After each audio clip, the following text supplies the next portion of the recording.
Fala pessoal! Se você já participou da First Robotics Competition, você sabe que antes de entrar em arena, o seu robô precisa passar por um processo chamado inspeção. Mas o que acontece nessa inspeção? Como garantir que o seu time esteja preparado? Eu sou a Amanda, eu sou a Lead Robot Inspector da FRC no Brasil e hoje eu vou te contar tudo o que você precisa saber sobre a inspeção de robôs.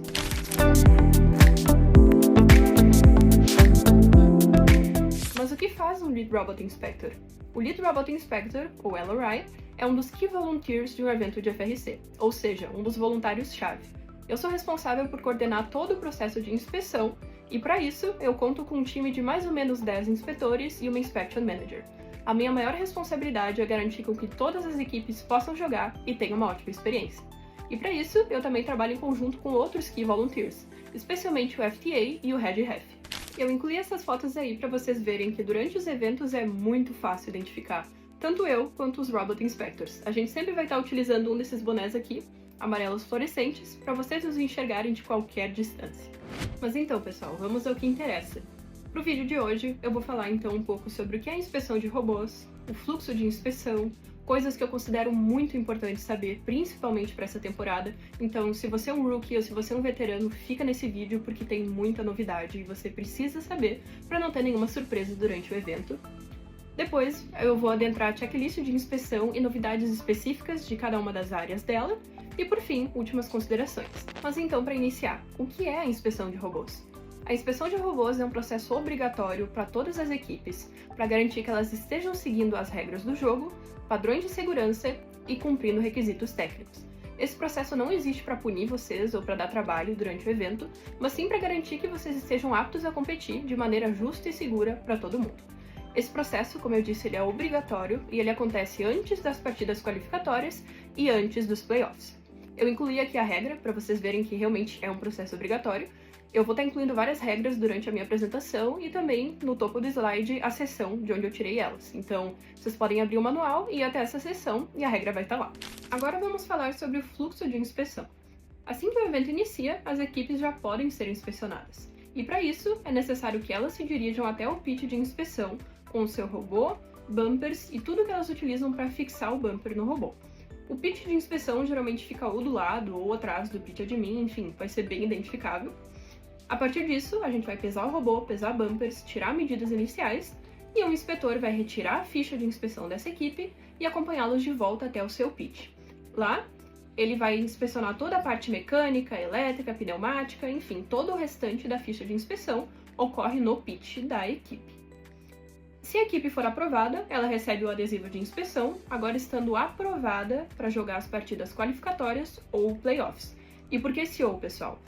Porque, assim como eu falei antes, a inspeção se divide em dois momentos. As equipes precisam ser inspecionadas antes das partidas qualificatórias e antes dos playoffs. E quanto mais cedo vocês fizerem isso, melhor. Mais tempo para vocês planejarem estratégia, conversarem com outras equipes, enfim, é mais vantajoso para vocês. Se a equipe for aprovada, esse processo se encerra. E se a equipe não for aprovada, ela vai receber tempo para trabalhar no que ela precisa modificar, e de tempos em tempos a gente vai checar aquela equipe e assim que ela finalizar, ela pode também ir até o pitch de inspeção, nos avisar para que o inspetor vá lá e aprove ou não essa modificação, e assim vai se repetindo até que a equipe seja aprovada. As equipes podem pausar também a inspeção por qualquer motivo e elas podem participar das suas partidas de treino agendadas, mesmo sem o adesivo de inspeção. E, se elas têm o adesivo de inspeção, elas podem participar da fila para preenchimento de partidas de treino. Então, pessoal, é só vantagem, priorizem esse processo. Agora vamos entrar na seção Importante Saber, onde eu separei algumas regras que eu considero imprescindível as equipes terem conhecimento sobre. Todas elas estão presentes na seção 9 do manual, Inspection and Eligibility. Então, se você abrir o manual e for até a seção 9, você vai encontrar cada uma das regras que eu vou citar aqui. Então, vamos começar pela regra G208, Show Up to Your Matches. Apareça para suas partidas. Se um robô passou na inspeção inicial completa, pelo menos um membro do Drive Team deve ir até a arena e participar das partidas qualificatórias e playoffs. Se o robô da equipe não estiver presente, eles devem informar o Lead Queuer, que é um outro voluntário-chave responsável pelo fluxo da arena, sobre isso. Aqui no flowchart a gente consegue entender também a importância da inspeção e as consequências caso o time tente jogar uma partida e não esteja inspecionado. O robô passou na inspeção inicial completa? Não. O time participou na partida? Sim. Então aquele time vai receber um red card e aquela partida vai ter que ser rejogada. Então é muito importante a gente ser transparente em relação a isso também e não ignorar esse processo. Próxima regra, I-103, traga tudo para a inspeção. No momento da inspeção, o console do operador, eu botei uma foto ali embaixo para vocês saberem do que eu tô falando, do time 6328 Mechanical Advantage, e o robô devem ser apresentados com todos os mecanismos, incluindo todos os componentes de cada mecanismo. Então, tudo que vai ser utilizado pelo robô, a gente quer ver, a gente quer inspecionar. Configurações e decorações que serão usados nos robôs nas partidas sem reinspeção, conforme I-104. A gente já vai chegar nessa regra, vou explicar um pouco melhor, mas isso se refere até aos itens que não precisam ser reinspecionados, a gente quer ver, a gente quer inspecionar. E tudo isso não pode exceder 68 kg. E embora até 68 kg de mecanismo do robô possam ser inspecionados junto, a configuração do robô usado em uma partida não pode violar a regra 103, que a gente também vai ver daqui a pouco. O console do operador e as exceções listadas na regra 103, como bateria, bumpers e etiquetas usadas para sistemas de detecção de localização, se fornecidas pelo evento, não estão incluídos nesse peso. O console do operador tem suas regras específicas, medidas específicas também, mais pra frente a gente vai ver isso na ficha de inspeção. E 104, que a gente acabou de citar. A menos que a mudança esteja listada abaixo, qualquer alteração em um robô deve passar por reinspeção, ou seja, toda vez que vocês fizerem uma alteração grande no robô de vocês que não está listado nos itens abaixo, vocês devem mostrar pra gente para que seja reinspecionado. Então, por exemplo, coisas que não precisam ser avisadas pra gente. Adição, realocação ou remoção de fixadores, como abraçadeiras, fita, rebites, adição, realocação ou remoção de alguma rotulagem ou marcação, revisão do código do robô, substituição de um componente COTS por um componente idêntico, substituição de um mecanismo por um mecanismo idêntico com o mesmo tamanho, peso e material, adições, remoções ou reconfiguração do robô com um subconjunto de mecanismos já inspecionado conforme a regra I-103. Nenhuma dessas coisas precisa ser avisada pra gente. Mas, de novo, se for uma mudança grande, sim, vocês precisam mostrar pra gente e o robô vai passar por reinspeção. E 107, sem estudante, sem inspeção. Pelo menos um estudante da equipe deve acompanhar o robô em qualquer etapa da inspeção. É importante saber também que as equipes podem requisitar outro inspetor de robôs ou uma segunda opinião do Lead Robot Inspector. Não tem problema nenhum, isso é um direito de vocês e ninguém vai ficar bravo. É altamente recomendado que as equipes iniciem a inspeção o mais cedo possível. Sei que eu já falei isso, mas eu vou continuar batendo nessa tecla, porque a inspeção ajuda também a identificar erros e ponto de melhoria cedo. Ou seja, vocês têm tempo para trabalhar em cima disso e depois vão ter tempo para treinar, para planejar estratégia, conversar com outras equipes, enfim. A equipe de vocês ganha tempo como um todo, então priorizem esse processo. O manual é nosso melhor amigo durante a Build Season. Tudo que tá aqui, tudo que eu ainda vou falar, consta no manual. Principalmente essa temporada nós tivemos muitas mudanças, então é muito importante a gente ler o manual, estar ciente delas para que a gente não tenha nenhuma surpresa durante o evento. Então leiam, por favor. E essa aqui é muito importante também, que é inspecionem os seus próprios robôs antes do evento. A ficha de inspeção já está liberada desde o início de fevereiro. É só você ir até o site da First, baixar e tudo que eu mostrar aqui vai estar lá. Você pode inspecionar o seu próprio robô e também evitar surpresas durante o dia do evento. Isso dá uma vantagem enorme para vocês. É algo que vai demorar no máximo uma meia hora e vocês vão ter uma vantagem muito grande. E agora vamos falar dela, a ficha de inspeção de 2025. Eu vou falar um pouco sobre cada uma das categorias e principalmente sobre as novas mudanças, mas a minha ideia não é ler tópico por tópico, até porque eu quero que vocês façam isso. E a ficha de inspeção é muito intuitiva, então é só ler que dá para entender bem tranquilo. Vocês não vão ver essa ficha em papel aqui no Brasil por um motivo muito especial para mim, que eu gosto de falar sobre. Aqui no Brasil nós usamos um sistema chamado IronSpect, que foi desenvolvido por mim e pelo queridíssimo Silas, nosso juiz-chefe de avaliação de sala. Então vocês vão ver os inspetores utilizando o celular, eu vou estar utilizando o computador, mas enfim, é a mesma ficha de inspeção, só é digital. A gente já utilizou ela em 3 eventos, contabilizamos mais de 90 equipes inspecionadas, e isso é algo que me deixa muito feliz e orgulhosa. Mas enfim, vamos lá. Size and Weight, dimensões e peso do robô. Aquilo que eu falei lá no início do vídeo. A gente vai pesar e tirar as primeiras medidas do robô no pitch de inspeção. Então, bumpers off, battery out.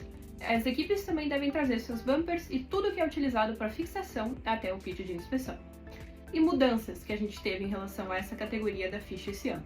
Regra 103. O peso do robô sem bateria ou bumpers foi reduzido para 52 kg. Então, atenção com isso. Regra 408. O peso do robô com bumpers não pode exceder 61 kg. Também, regra 104, acho importante a gente citar, configuração inicial e tamanho máximo. A configuração inicial do robô não pode ter um perímetro do robô maior que 3 metros e 4 centímetros, e não pode ter mais de 1 metro e 6 centímetros de altura. Então é importante também a gente levar em consideração o tamanho do robô para o carrinho e garantir que ele passe, né, pelas portas do evento e também para transporte, caixa, veículo, enfim. E observe também que as regras contidas na seção 8.4 Bumper Rules podem impor restrições adicionais ao design do robô. A gente vai falar bastante sobre bumpers daqui pra frente, mas é muito importante dar uma olhada nessa seção do manual também. Regra 105, limite de extensão do robô. Os robôs não podem se estender mais do que 45,7 centímetros além da projeção vertical do seu perímetro do robô. Nessa figura a gente consegue ver bem, ela também vem do manual, muito bom sempre dar uma olhada. E as equipes devem estar preparadas para demonstrar a capacidade do robô de se restringir conforme descrito acima durante a inspeção. Isso pode ser implementado tanto por hardware quanto por software, mas a gente quer ver a posição inicial do robô também. E consulte a seção 7.4.3 Robots para conhecer as restrições de altura e extensão em diferentes áreas da arena. Agora vamos falar sobre bumpers, onde nós tivemos uma das maiores mudanças já vistas. Então, para iniciar, esqueçam a maioria do que você sabe sobre bumpers. A gente tem uma antiga filosofia onde os bumpers eram construídos para sobreviver durante as partidas, proteger o robô, e eles não eram tão vistos como parte do design do robô. Agora, com as mudanças que a gente deve aceitar que os bumpers fazem sim parte do design do robô, as equipes têm mais liberdade para construir bumpers mais resistentes e as regras também se tornaram mais simples para a compreensão tanto dos times quanto dos robôs. Eu sei que parece assustador, são muitas mudanças, mas vamos lá, vou explicar cada uma para vocês. Novo, a gente tem uma tolerância universal agora. Todas as dimensões especificadas possuem uma tolerância de 6,35 milímetros. A gente também tem uma cobertura total obrigatória na regra 401, onde são permitidos gaps de até 3,18 centímetros entre os segmentos dos bumpers, conforme a figura abaixo. Tivemos também uma alteração muito grande em relação ao peso dos bumpers. Não há mais um peso específico para eles, mas o peso total do robô com eles não pode passar de 61 kg. É importante também lembrar, devido a alguns tópicos que eu vou adentrar um pouco mais para frente, devido ao material dos bumpers e as novas possibilidades que a gente tem, que o bumper ele não pode ser articulado. Então é muito importante levar isso em consideração, principalmente com a utilização de novos materiais que a gente vai ter. E os bumpers também devem ser removíveis, né? A gente deve poder tirar eles para manutenção e tirar eles para inspeção também. Então é muito importante a gente lembrar dessas duas regrinhas. Requisitos em relação ao número da equipe. Ele permanece bem parecido com o do ano passado.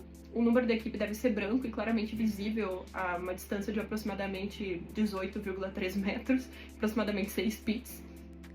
Porém, a altura mínima foi reduzida. Agora o número da equipe pode ter no mínimo 9,53 centímetros. E a espessura mínima reduzida também. Agora falando sobre os cantos dos bumpers. Nós tivemos umas mudanças bem significativas. Aqueles exemplos ali embaixo, padding or wrapped around corner e separate meter segments, eram utilizados até o ano passado, por exemplo. E agora, eles são ilegais. Então eu diria que as palavras-chave para esse ano são filled, ou seja, o interior das quinas não pode ter espaços vazios, e uncompressed. A espuma deve manter a sua forma original, sem ser comprimida ou alterada para encaixe, que era o que acontecia, né, nesses modelos de bumper. Então prestem muito atenção na hora de construir o seu bumper em relação aos cantos e como vocês vão construí-los. E é claro, pessoal, é muito comum a gente ter alterações em uma temporada e depois talvez a First voltar atrás, então isso vai depender muito do feedback das equipes em relação a essas mudanças, feedback dos voluntários, então fiquem tranquilos quanto a isso. Não se desesperem e pode ser bem melhor do que a gente realmente acha, né? Em geral, o design do bumper como em si não mudou, né? A gente tem aquele backing com preenchimento e cover por fora, né? Em geral, isso continua o mesmo. Porém, nós tivemos alterações específicas em relação a cada uma dessas coisas, né? Por exemplo, o preenchimento. Agora nós temos diferentes materiais com diferentes densidades permitidos. Toda a lista está completa lá no manual, só dá uma olhadinha. O bumper pode ser feito com múltiplos materiais em camadas, a gente pode usar mais de um material para o padding desses bumpers, e deve ter profundidade mínima de 5,72 centímetros e altura mínima de 11,46 centímetros. A estrutura deve ter pelo menos 11,43 centímetros de altura e deve ser capaz de suportar toda a espuma. E qualquer material estrutural é permitido desde que cumpra essa função. Então também a gente teve uma alteração nos materiais de backing, a lista está completa lá no manual. A capa, né, o tecido, deve ser feita de tecido, cobrindo toda a parte externa da espuma, mas não tem nenhuma especificação assim, em relação a tom de vermelho, tom de azul, coisas assim. E o sistema de fixação, né, deve ser um sistema robusto para fixar os bumpers ao robô de forma segura, mas não tem um limite de altura. E a gente já vai falar um pouco melhor sobre isso. Limite de extensão: os bumpers podem se estender no máximo 10,16 cm a partir do perímetro do robô. Limite de partes rígidas: parte rígida para fixação, porcas, parafusos, tudo que vocês utilizarem para fixar o bumper não pode ultrapassar 3,18 cm além do perímetro do robô. E a espuma do bumper deve se estender pelo menos 5,8 cm além das partes rígidas.